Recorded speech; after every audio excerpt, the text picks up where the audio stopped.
Hello. Hello. It's good to have you all here. Welcome to our second speaker series. Third speaker series. Nice. For the spring, we're pleased to have Chris Scott here. Chris Scott started our program a year and a half back and is leaving to come back, has yet to do so because has yet to be started. Not only is he promising that he will come back, but he will come back with a whole group, right? So, anyway, he's very excited because he's thinking about us. When he left us, he did so regretfully, and he's now ambitiously hoping that, he's come back, which is great that you waited because our program has evolved so much that, when you come back in fall, it'll be the perfect time. There we go. So, anyway, he's the data visualization architect in the Innovation Intelligence Group for PRA Health Sciences, which is a pharmaceutical company. He used to work at BB&T, where he has done projects consisting of optimizing the collection, mining, and distribution of data for intelligent risk management. That sounds difficult. So we let him describe what he did there. And he's currently working with Tableau Software to create data visualization tools to provide interactive dashboards for pharmaceutical clinical trial analysis. This is perfect. I think most of you have either just taken or will be taking. I think most of you who are here have already taken the Tableau class. So I think today's presentation is also based on Tableau visualization. So now you'll see exactly how relevant the tools that you're learning are and can be applied to industries. So welcome.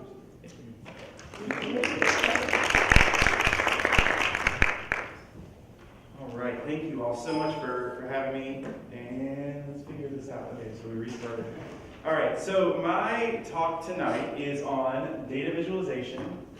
Seeing is perceiving. Yeah, that went in there. So we're going to be talking a lot about what data visualization is, how it relates to the business world, and all these things. So again, I'm Christopher Scott, data visualization architect at PRA Health Sciences. And yes, there's my mug again. All right, so I will begin simply with my story. So I'll start off, I'm a husband to my wife Rebecca, father of 3 boys. There's my youngest, just born in November, Asher Elliott. And there is Evan and Bennett. And yes, just in case you were wondering, in order to get them to smile like that, Daddy does have to make the fart noise. So that's so they are 6 and 4 and newborn, and so they're all boys. We have all boys in my house and a boy dog. So bless my wife.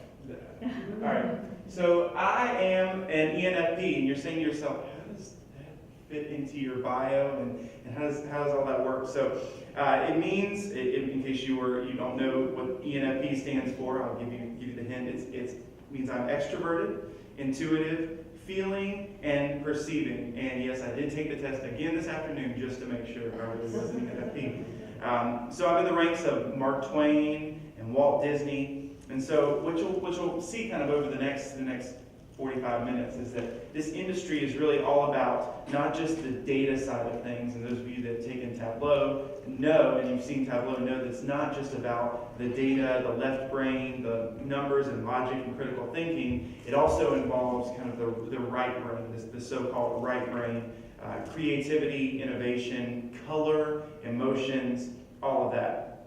So how does this all fit into who I am, where I've been?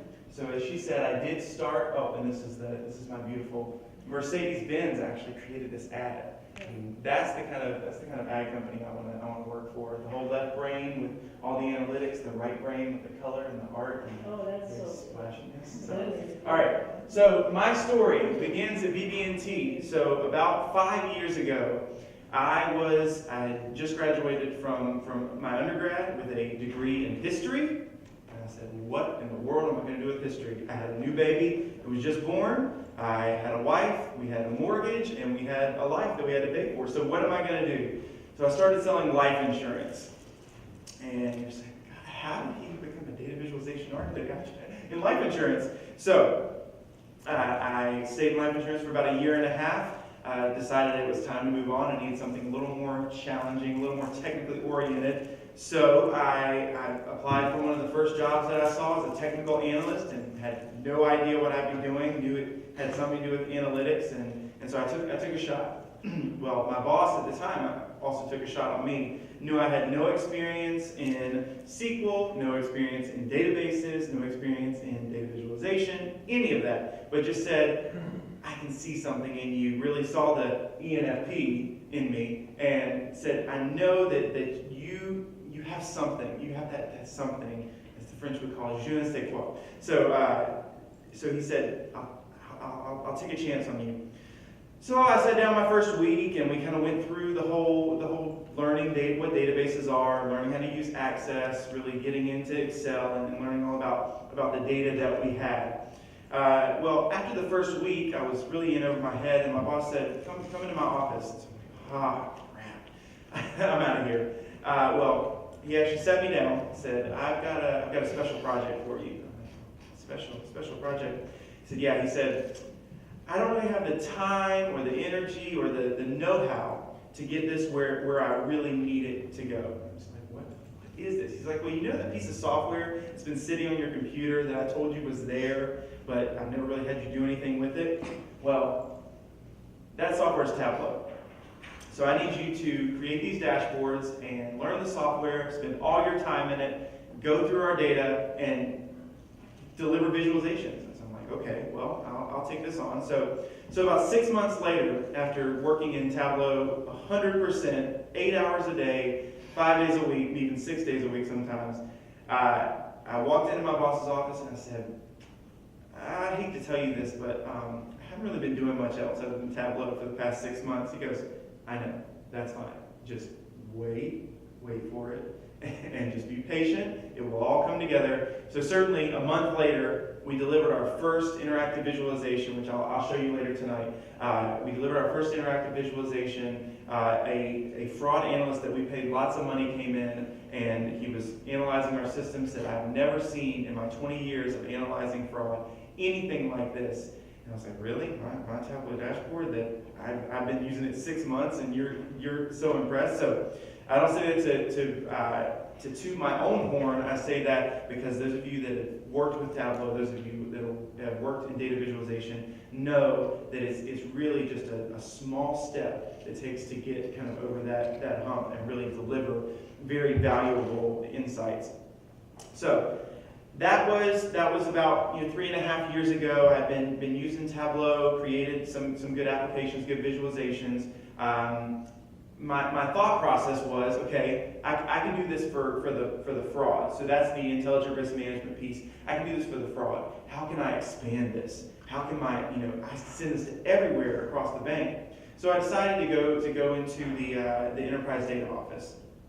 Now, in that, there was some politics and things like that. So it's kind of Eddie had told me to kind of speak to what's going on out there in the real world. So there's a lot of politics sometimes. The data side, the ETL, all that side can tend to have kind of an anchor effect. So when things aren't exactly right on the back end, you can't really deliver the visualizations like you want to in the front end. So we spent all that time. I spent almost a year working the EDO. I really wasn't going the right direction. So I heard it said actually at a conference. The speaker said, if you are where you were a year ago, you are worse off.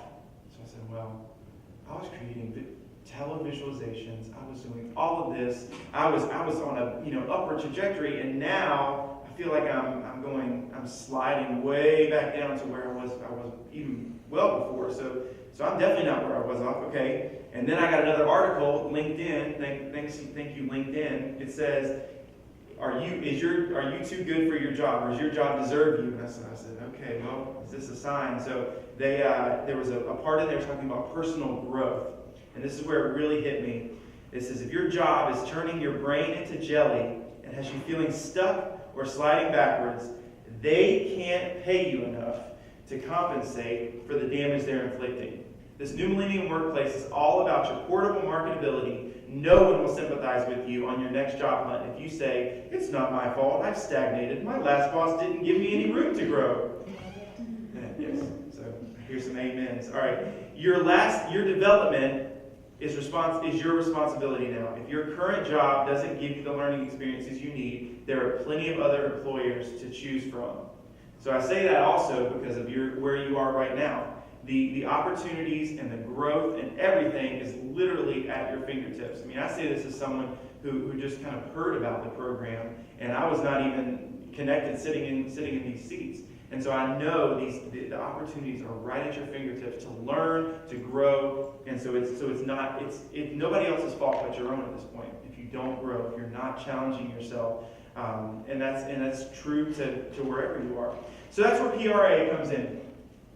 So I had a conversation with them back about a year ago. They offered me a job, and I said, I just don't know. I don't know where you are. And then 9 months later, I'm back knocking on their door. Hey, is that opportunity still available? Certainly, it was. And our data visualization team has been absolutely growing and skyrocketing. The opportunities to show the power of data visualization in Tableau and the power of data and how valuable it can be are growing exponentially. I've been there less than 3 months, and already, I mean, it's a straight skyrocket ahead. So the future is wide open, and I don't have any plans on slowing down anytime soon. So now, let's get to the meat. Now that you know who I am, let's talk about visual analytics. So it's a top 5 trend that's transforming business intelligence. It's visual analytics, interactive data visualization. So these are the phrases you hear on every single piece of literature. I'm sure that you guys use it quite often in your marketing materials. So what does it mean? So let's start with what it's not. So what it is not is just a graphical depiction of the data. So it's got to be something more. So let's start with a very, very basic Webster's definition. A process of analytical reasoning facilitated by interactive visual interfaces. Okay, I can get down with that. Andy Kirk, the author of Data Visualization, a successful design process, says visual analytics is the representation and presentation of data that exploits our visual perception abilities in order to amplify cognition. So let me break that down a little bit. So we represent the data, right? And we present the data. So there's more than one thing going on there, but it explores our visual perception. So that's what we see, and then our amplifying cognition is able to understand. So I think it's very appropriate that Tableau's and probably some other companies, but their catchphrase is help people see and understand their data. So this is we'll say this over and over again tonight. The practice of visual analytics and data visualization is helping people see and understand their data. So one more thing.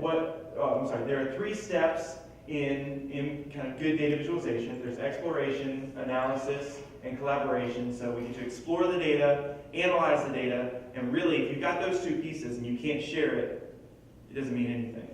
So what it is not, it's not just charts. Charts show conclusions, but not the thoughts behind them. So again, we keep pressing. Let's keep pressing for something more. So it's got to be a means of exploring and understanding data. And I will get out of your way so you can see this. So we ask a question, we get an answer, and then we ask another question, and the cycle repeats itself, all within one visual interface. This is the premise of visual analytics and data visualization. All right, so let's play a little game, and I have a prize.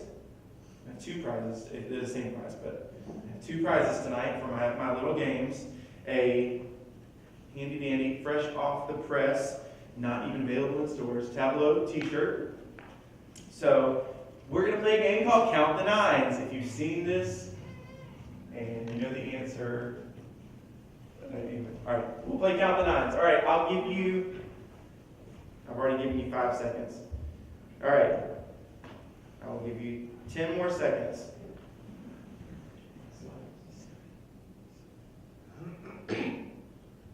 Yell it out when you think you have an answer.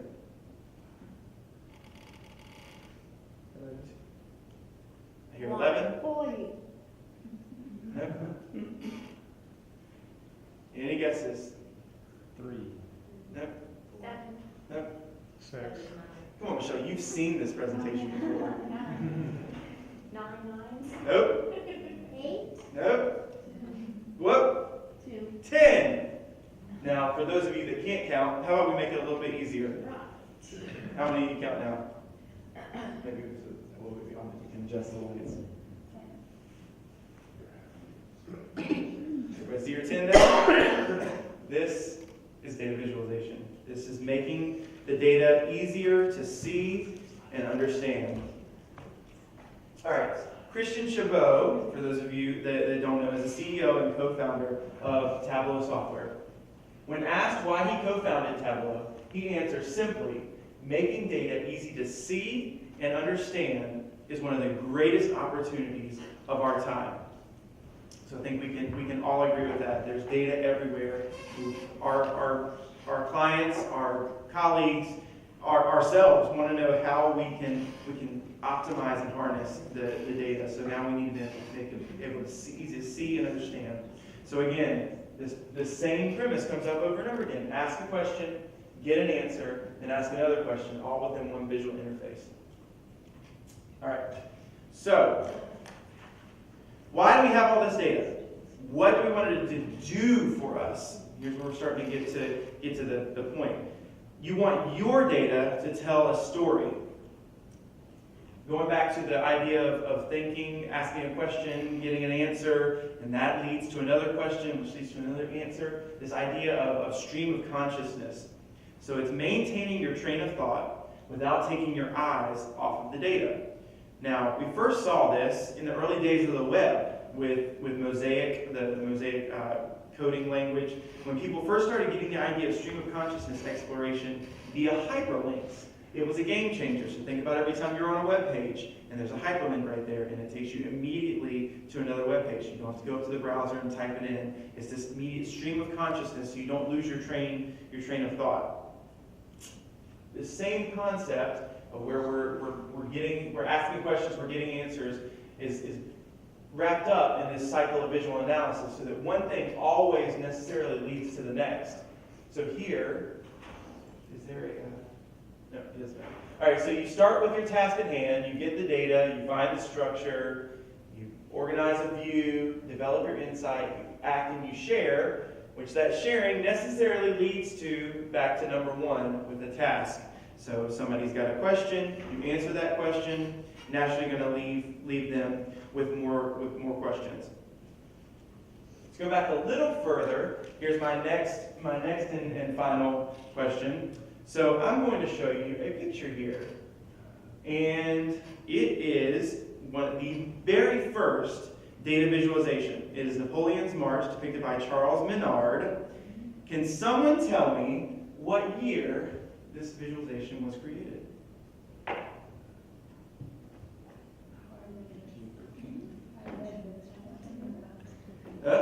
1813? Very close.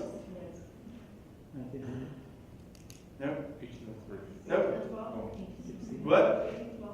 Who said that? All right. Let's give her a hand. 1812. All right. So this data visualization packs in extensive information on the effect of temperature of Napoleon's invasion of Russia along with timelines. So this graphic is notable for its representation in 2 dimensions of 6 types of data. So there's the number of Napoleon's troops, the distance, the temperatures, the latitude and longitude, the direction of travel, and location relative to specific dates. In 1812, Napoleon marched to Moscow in order to conquer the city. Who knows what happened next? Yeah, 98% of his soldiers died. 50 years later, while his country yearned. All right, the simple but fascinating temperature line below the viz shows how cold ultimately defeated Napoleon's army. This viz still inspires those who see it to ponder the true cost of war. The next one you've probably also seen as well. 1855, the Crimea. Britain is fighting a battle with both Russia and disease. As a nurse, How do you convince an army to invest in hospitals and healthcare instead of guns and ammunition? Florence Nightingale told her story with data by showing the staggering amount of deaths due to preventable disease, shown in both blue and gray. After this viz, sanitation became a major priority for the British Army. So as you can see here, we've got two visualizations really ahead of their time that are driving decisions. So we're almost there. We're almost to the good stuff. All right, so let's talk a little bit about Tableau history again. Sorry for the repeat, those of you that have already gone through this. So this also has a little to do with one of the industries that I'm very familiar with, and it's in fraud. So we'll talk a little bit about that. So it's a post 9/11 world. We have a danger of data security breaches and terrorism. Safety is of ultimate concern. So again, like Florence Nightingale and the Army, sanitation was a big concern. Safety has been a big concern. So who comes in? The NSA has developed. So they begin collecting large amounts of data and looking for a solution to pull it all together. So they contacted a guy, Pat Hammerhand, who was a professor at Stanford, and he and his really mentee, Chris Stolte, was, there they are. He was working on his PhD. And so his thesis was was researching analysis and exploration of multidimensional databases. So the Army reads his thesis, Polaris is born. They cut him a check right then and there. So Polaris was actually the basis for Tableau's initial products. Now I say all this about Tableau, but it's very interesting. The NSA was looking for ways to be able to see and to understand all of this data. I mean, the numbers, I wish I would have brought it in, the numbers for the actual amounts of data. They're having to invent words to create a word for how much data. Is it zettabytes? Is that the latest one? Zettabytes is the largest amount of things we have. I don't even know how many zeros is after zettabytes. But that's how many bytes of data they are collecting. So they need a way to be able to see and understand all of this data. So really quickly, this is one of the ones that I think is very important when we talk about the essential elements, because when you look at pieces of software like Tableau, and when you're doing some research for your potential company, these are things that you want to see, you must see in a good visual analytics application. It must be able to visually explore the data, and that's kind of number one, right?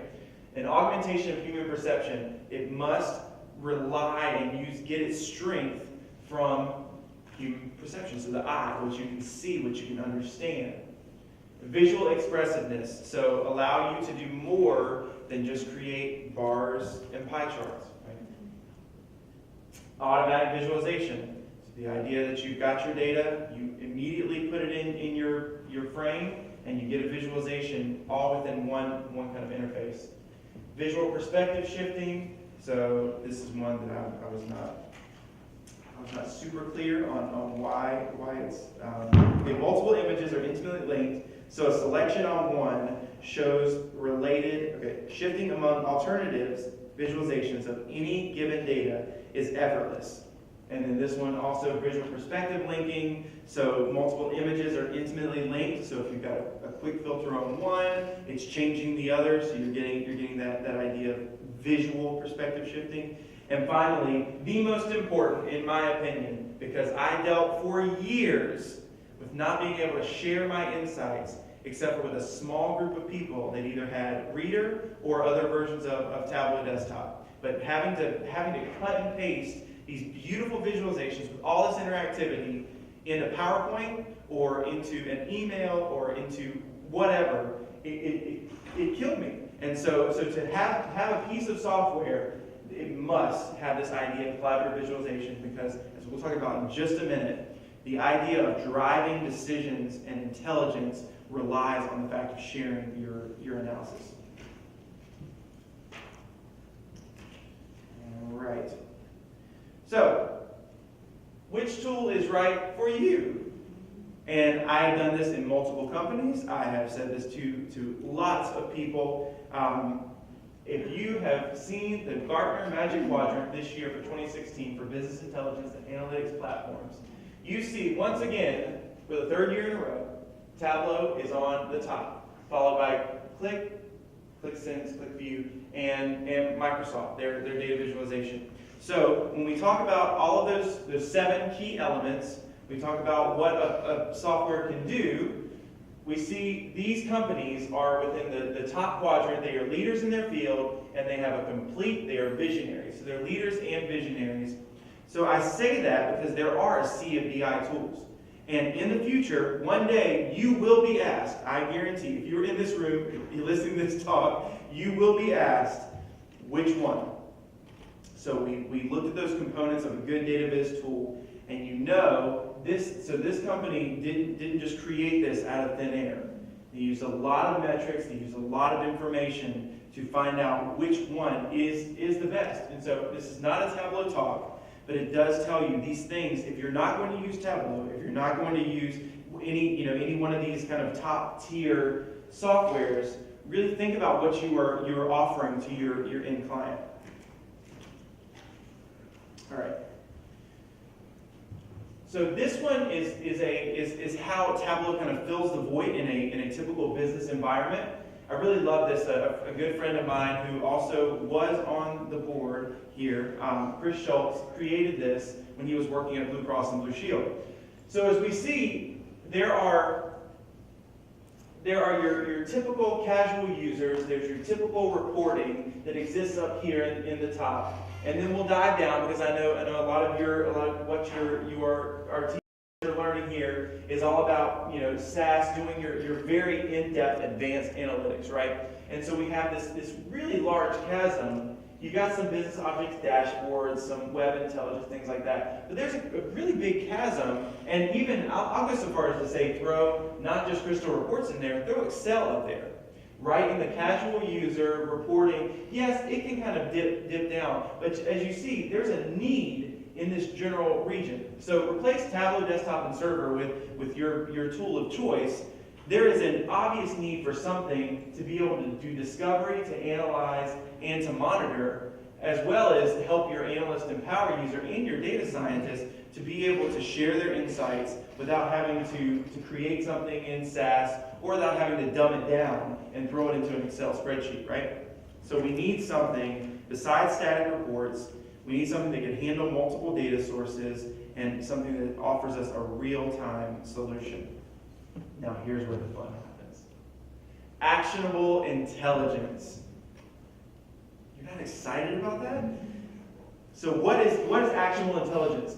Visual analysis accelerates business analytics and helps us to make decisions. So how do we go from bringing the data, visualizing the data, where do we go after that? We want it to help us to drive decisions. So actionable intelligence is what we're after. So use the data to help us, help our bosses, help our CEOs to drive the decisions of our companies, to drive all of these decisions with data rather than just kind of on the gut feeling. So this is information is not knowledge without intelligence. I thought this was incredible when I was looking up pieces of information for this slide deck. I came across this and I said, that's it. That's what actionable intelligence is. If we have all this information and we don't have any intelligence behind it, it's just information. It's not knowledge. So we need that to kind of put those pieces together and drive decisions. So actionable intelligence. There is a definition that is floating around out there that I thought was kind of funny, because when you deal with fraud, you're not dealing with the traditional business unit. So when I spent all my time in fraud detection, we would use actionable intelligence, and the decisions that we were making were not trying to boost our own economic position. We were trying to stop the fraud from happening. So I love this definition because it really gets after the kind of opposite of what we're trying to do. So it says actionable intelligence is any intelligence that can be used to boost a company's strategic position against industry peers. The acquired intelligence must be transferred into real actions, which can be either used to launch a preemptive strike or prepare a counter strategy. Examples of actionable intelligence include the competitor's price range, marketing budget, target demographic, advertising campaign, and strengths of our company's own product. Overly aggressive actionable intelligence from competitors may be illegal and constitute corporate espionage. When you're dealing with fraudsters, you don't care about corporate espionage. You want to know what is their demographic, what is their targets, what is their campaign. It's war. And so as you're going against them, you want to do everything within your power to drive those decisions. So you want data that's here now, you want data that's accurate, and you want to be able to drive that to make decisions, to put things in place so that we stop them before that happens. So I did want to show, I don't know if it's at all possible. So there's our web of where some of the fraud is happening. I did want to show this real quick if it will come up. There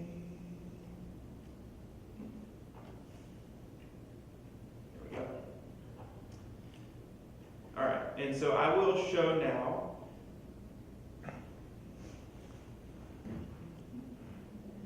Okay.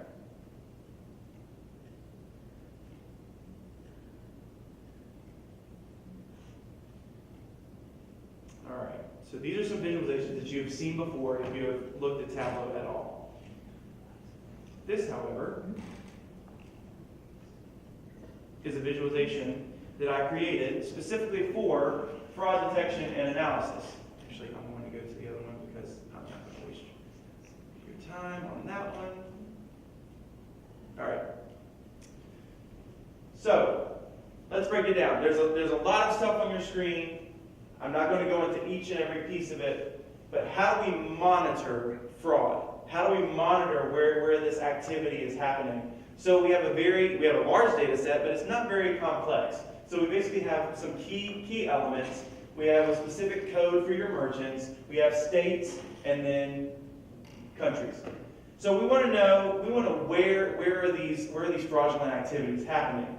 So here we see kind of here's each merchant code, and those are spiking by days of the week. Let's here. My apologies. All right. Okay, there it is. And so now up top, you can kind of see where some of the states, again, all the pertinent data has been removed for reliability's sake. So, but you do see one of the states is kind of bubbling to the top. Here's where you get into some in-depth kind of statistical measures. So this is actually using standard deviation to tell us what is a normal kind of fraud range for that particular merchant. So somebody's going to see a huge spike or see a dip and get kind of freak out. Well, we don't want to act on freakouts. We don't want to act on gut. And we want to look at the data, analyze the time periods, and analyze the trends. And with Tableau, and I know some of the other softwares do it as well, but with Tableau, you can simply right-click on the axis, add a reference line for standard deviation, and there you can actually deliver value telling your managers, okay, don't freak out unless it goes outside of the yellow. If you want to make it red, but all I did was add a yellow bar and say, don't freak out unless it falls outside of the yellow.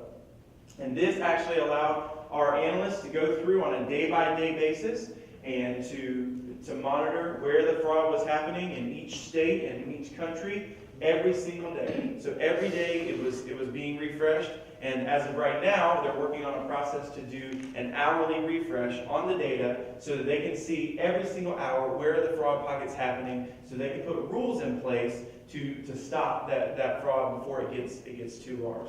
So I say all that because this is a real-life, real-time solution that data visualization was able to come in and actually stop and prevent losses at BB&T.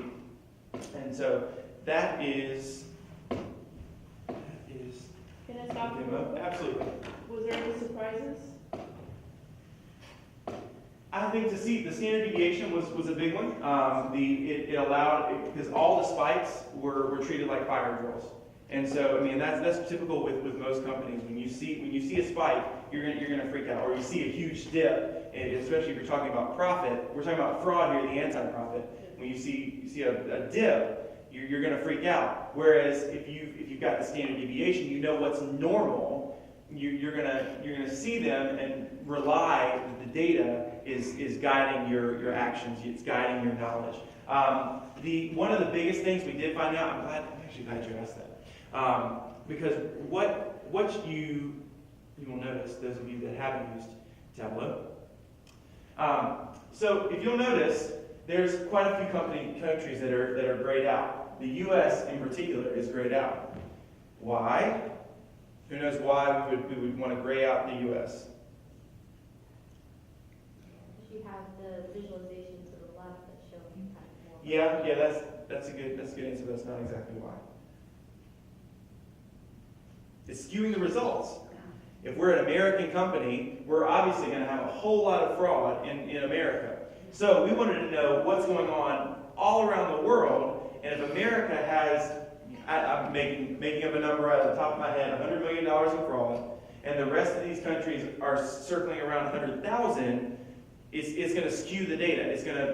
America's going to be bright red, everything else is going to be green. And everybody's going to say, oh, we're fine throughout the country. So I'm glad you asked that, because actually the month before I left, I got a call, and they're like, why is something wrong in the data? I'm like, no, take a look into it. And they dove in, and actually the country of Georgia had a hit. And they're like, we did see some weird stuff going on in the country of Georgia. And so, sure enough, because we had taken out America, if we had not taken out America, everything would have looked all hunky-dory. Now, with this visualization, this is obviously August of 2014, so it's very, very, very old. But we see here, the United Kingdom was getting some action, obviously China, but we might want to, kind of zoom into France, find out what's going on, why there's a significant difference there. But yeah, so that was really, really interesting. Thank you for asking that. Chris, and your state bubble chart, the big circle there, which state?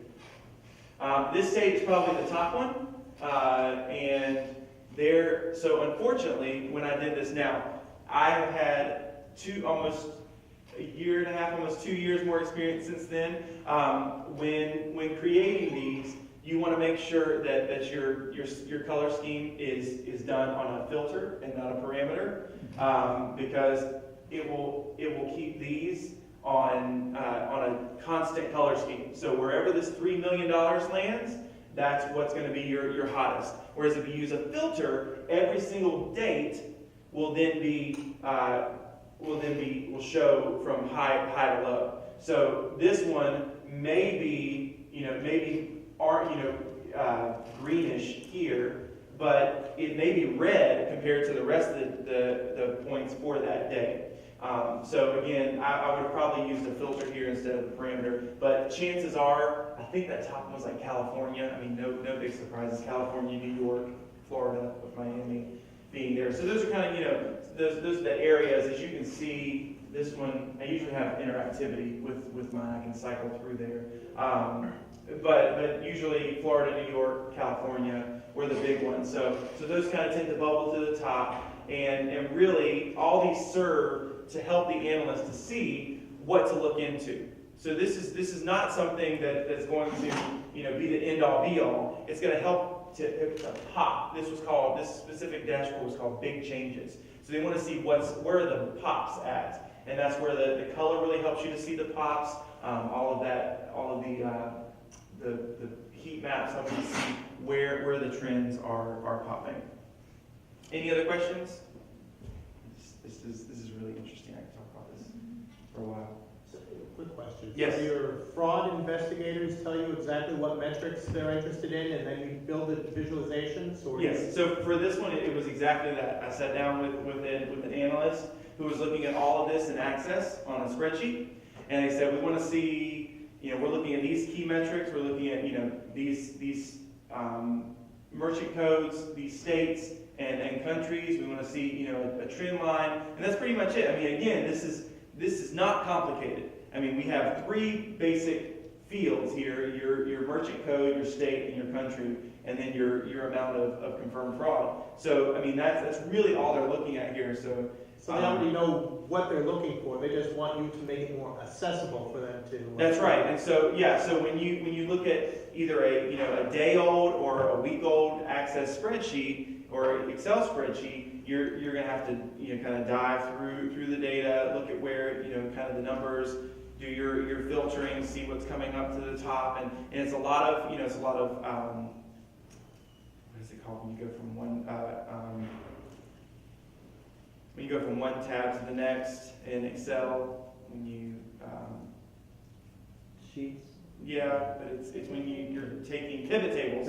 It's creating a lot of pivot tables based on these bits of information. So that's exactly what they were doing. They would take all that data, strip it out for just the merchant codes, strip it out for just those top merchant codes. But again, you're going to go pane by pane by pane, and then if you want to ask another question, you come all the way back to the big set of data, because by the time you get down here with just the merchant codes, you've lost all the rest of your data.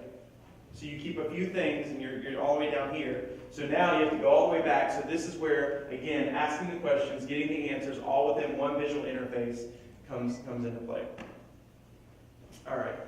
What's your data source? Is it Excel or Access? So this was created on Access. It was done basically just like a few tables. They would bring in the data, and then we would connect directly to it. So you connect directly to Access? Mm-hmm. Yes. Yeah. All right. And you refresh it every time? Yes, so it was refreshed on a nightly basis. So right now they're using Alteryx, another great tool that's been that's out there to do some of the managing and bringing lots more data in to analyze trends over time, and then do an automatic refresh. So now with Alteryx they can do an hourly refresh. So as the data is coming in, streaming in, they can kind of do a little bit closer to real time analysis. Schedule. Yeah. So, all right. So what is next? That's the big question. I believe within our industry, it is the Internet of Things. So you talk about zettabytes of data the NSA is collecting. Well, now with our smartwatches, with our phones, with our toasters and TVs and refrigerators, literally everything, as you can see, is connected. It's generating a whole lot of data, and companies are paying lots of money to be able to understand what is all this data telling us.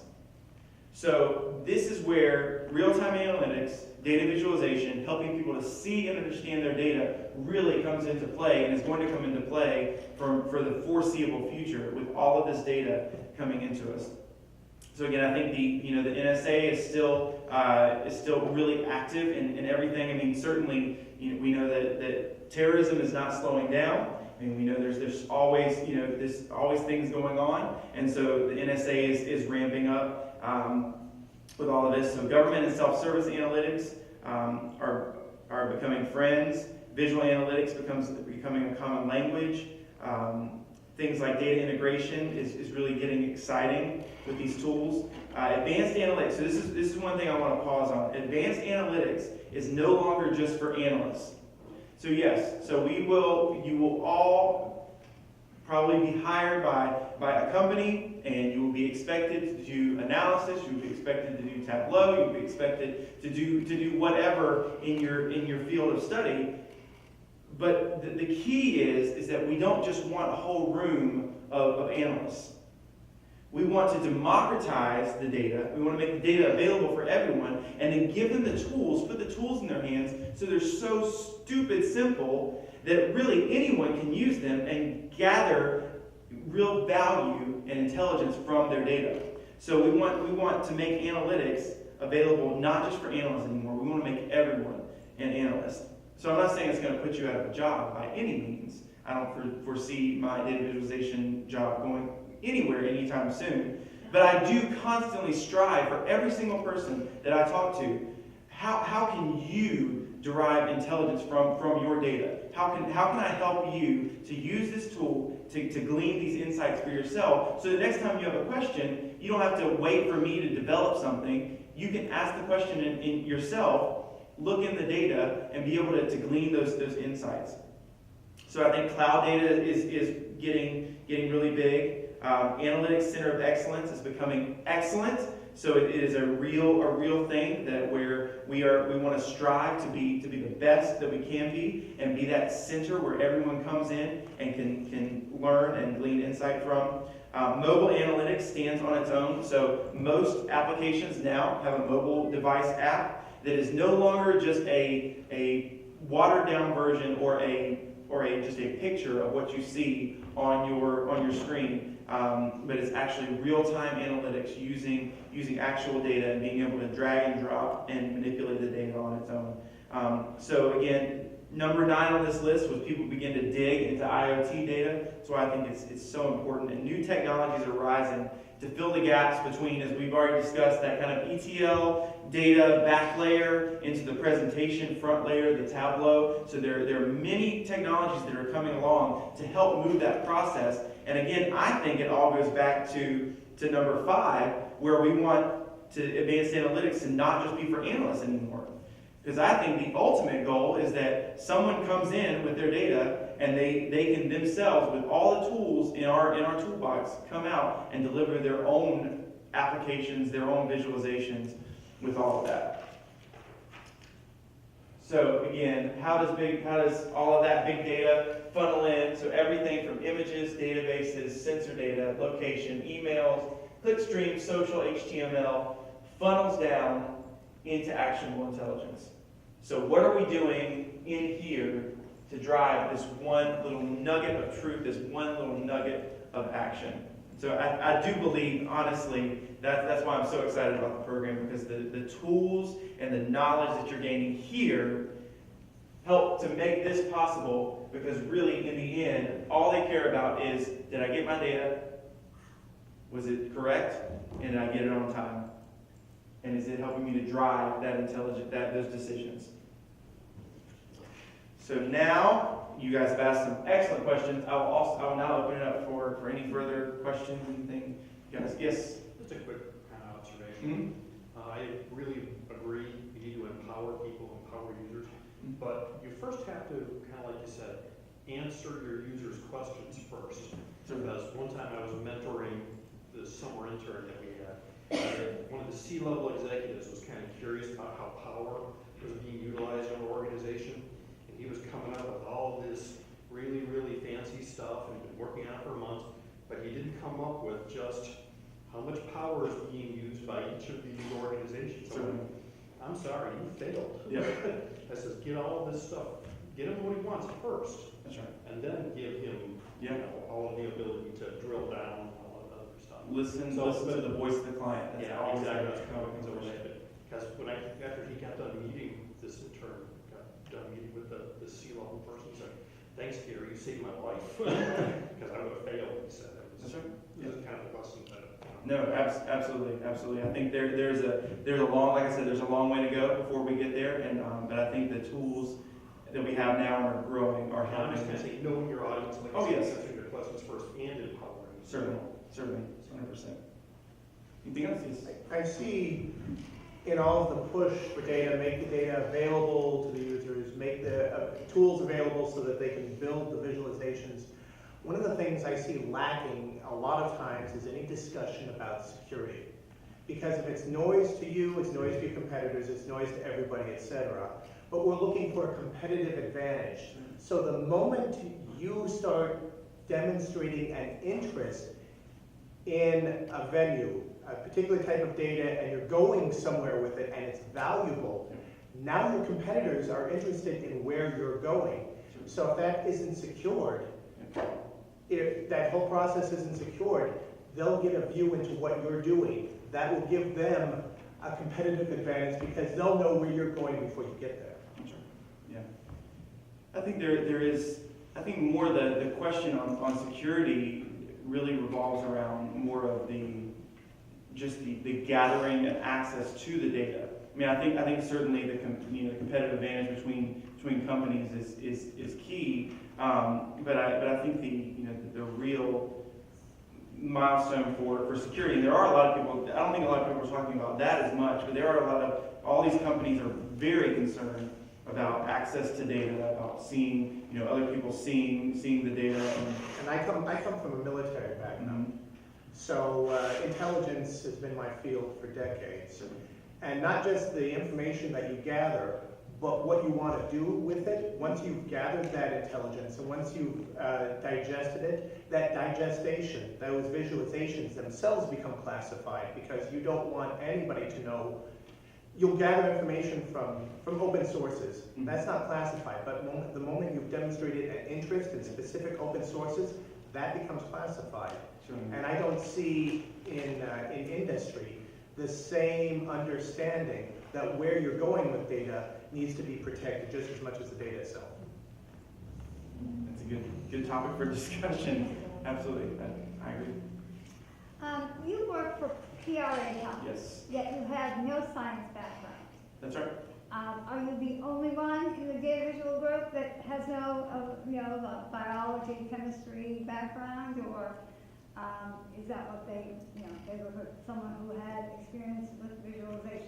Absolutely. I mean, that is an excellent question, and I do wish I did have more background. Michelle, what's the hiring process? I have Chris at one of these events. I was for the analytics group, and I also support IT and medical informatics.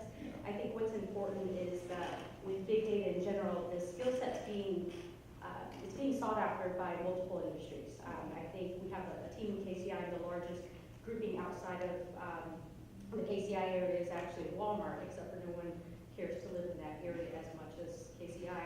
I think what's important is an analyst is an analyst. You can apply them in different areas, and we do partner with multiple groups. So his group also partners with people from the clinical operations side that are MDs or nurses or clinical research associates. I think there's a program here at Wake Tech that's a clinical research program that one of our employees is a professor, and he's adjunct professor for that. But there's so many different areas and perspectives to be viewed, and I think the life sciences industry recognizes that with all the different perspectives, you do get different answers, and to come together to find those answers together is more important than background. Just in our industry, it's evolving quite a bit. At this time, PRA is actually developing software, which is kind of new for our industry.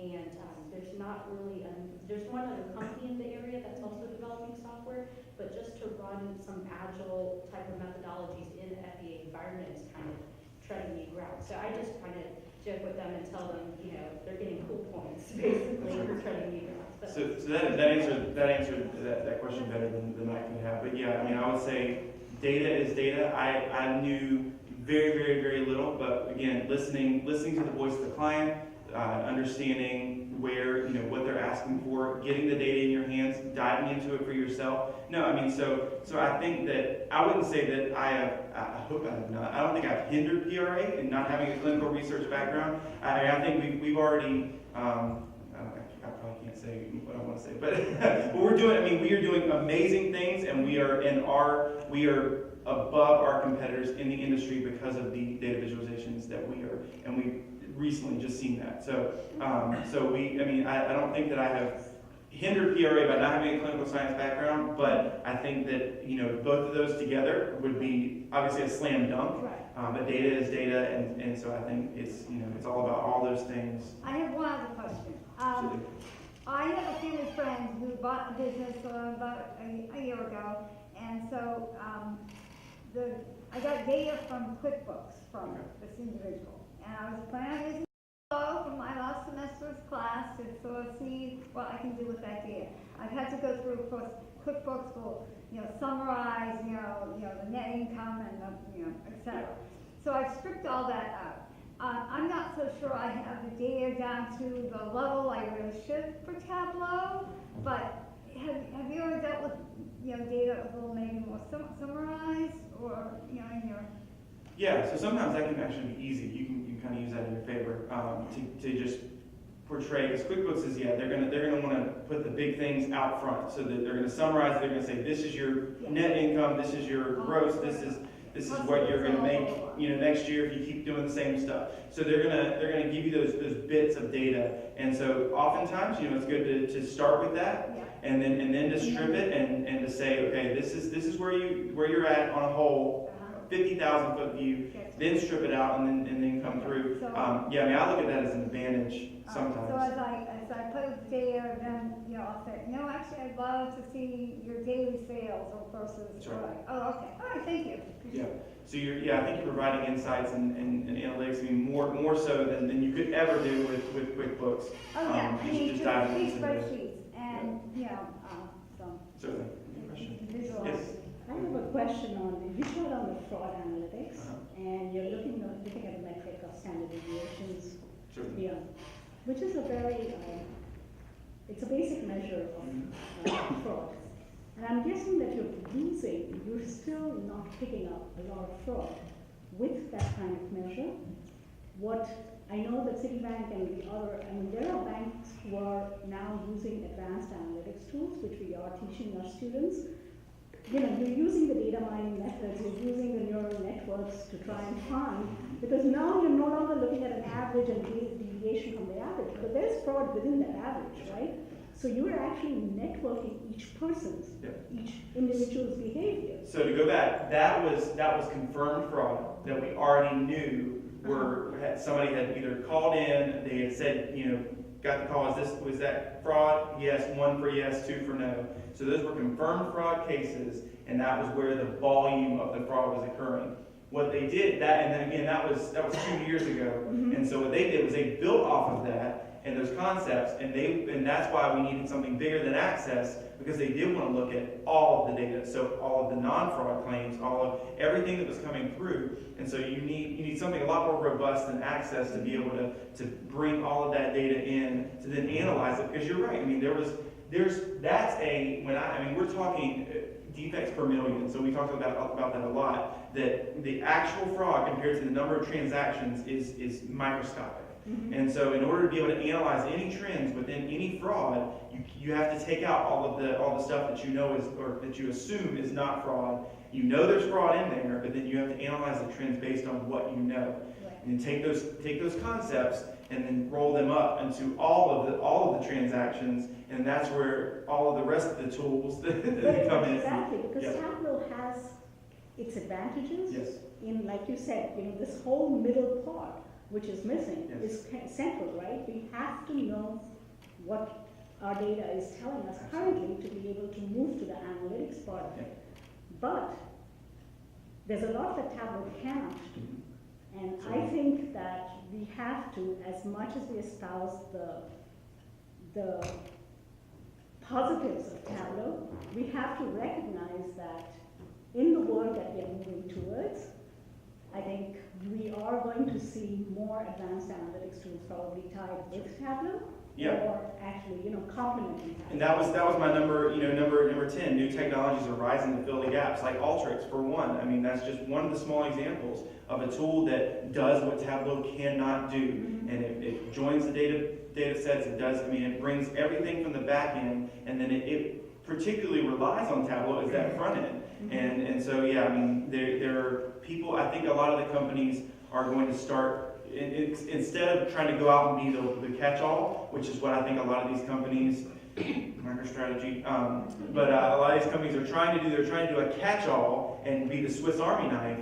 Whereas now people are starting to realize, okay, we can do one thing really, really well. And so I know that one of the guys that works at Tableau had made a joke to some of us one time that he said, he asked Salesforce, he's like, well, would you want us to create a data viz app? And they're like, no, we're not asking you to make a CRM app. So that it's the kind of, you have to know what you're good at and focus in, and then rely on your thing. So I think there's a lot of that coming, and especially when we get to IoT. The data that's coming in from this right now it cannot physically be handled by Tableau. You've got to bring it in from somewhere, slice it, and then so there's all these players in play to get it to where you want to go to drive the actionable intelligence. So good point. Thank you. Anything else? Just to add comments here too, I know Tableau is limited on the statistical analysis.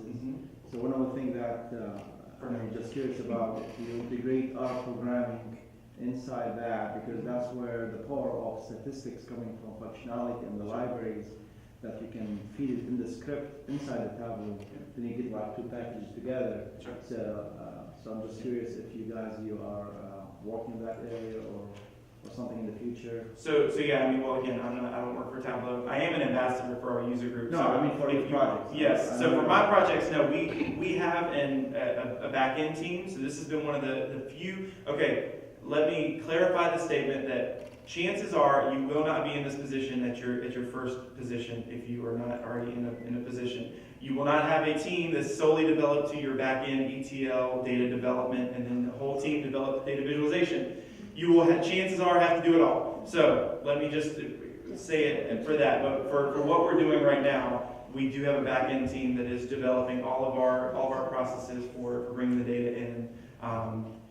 But yeah, I mean, I think for if you're a one-man shop, you have to find the data, bring in the data, scrape it, and do all that. Our integration with Tableau, our integration in general is going to give you a whole lot more functionality, and that it really does piggyback off of that you got to know what's good, where it is.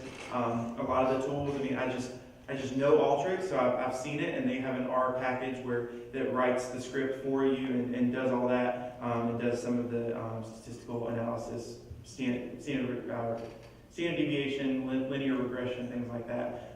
So all of those tools are important before getting it to the visualization. Because yeah, if you rely on, so that's, I mean, I think I'm hopefully answering your question, that if or just repeating it, that if you're relying on Tableau to do all of that, you're gonna be sorely mistaken. And so when you try to push it into a round hole when it's a square peg, it's not going to work. You're not going to be happy. Your clients are not going to be happy. And so yeah, so I've seen it on both ends where we've tried to fit too much in it. It's not going to work, and so the client's not happy, and you're frustrated. You spend weeks on something. So go ahead. I will say, from what experience I have with Tableau is to more powerful utilities what Access is to a real database management system. Is that it's something that you can put to a group of users. It's friendly enough that they can get in there and build something and nudge something out and have some kind of idea, so that when you go talking to them, Right. they've got something to show you that they said, we want something that's like this only for real. And then you say, I get where you're trying to go, Sure. and then you can dev it out for real. Yep. And that's exactly what we call it, tell the story. That's part of that Yep. Tableau. We build the dashboard and the tell the story there. So absolutely, you're right. Absolutely. in All that. right. One more question. I got some last thing. Just a shameless plug, be nice to your ETL people, That's right. your back people who like sausage, egg, and cheese biscuits, brownies, cookies. They could see your lights. That's right. All right. So again, shameless plug time. All right. If you have any further questions, this is my regular email address, ChristopherGScott@me.com. I will send out, if it's not already up there, I'll send out my slide deck, and you guys can have that and peruse it. My Twitter handle is @CGScottDBA, Data Visualization Architect. Find me on LinkedIn. I do not have business cards yet, but LinkedIn is the new business card. So find me on LinkedIn, Christopher Scott. I'm at PRA Health Sciences. So finally, shameless plug, Data for Decisions Conference. I saw you all are tweeting about it. I know that the Wake Tech Business Analytics Department is participating. It is a great conference. I got involved last year because this is exactly what my career, my vision is based on. Data actually driving decisions and driving actionable intelligence. So this is what the entire conference is about. This year in particular, we're focusing on the Internet of Things.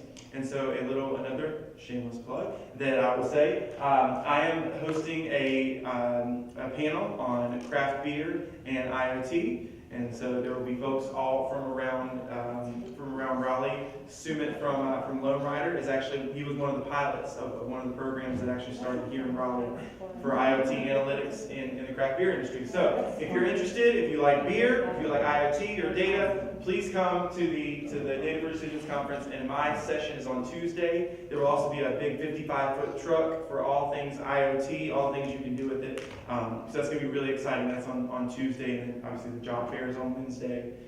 So that's in 2 weeks, March 22nd through the 24th. Hopefully that's on here. Spring break. Yep, so don't go home for spring break. But yeah, so it's going to be a really great conference. I really thank you guys for letting me be here. Thank you guys for what you're doing, and I want to. And just to clarify, are we related? No, we are not No, related. we are not related. No. All right, well, thank you guys. I appreciate it. Thank you.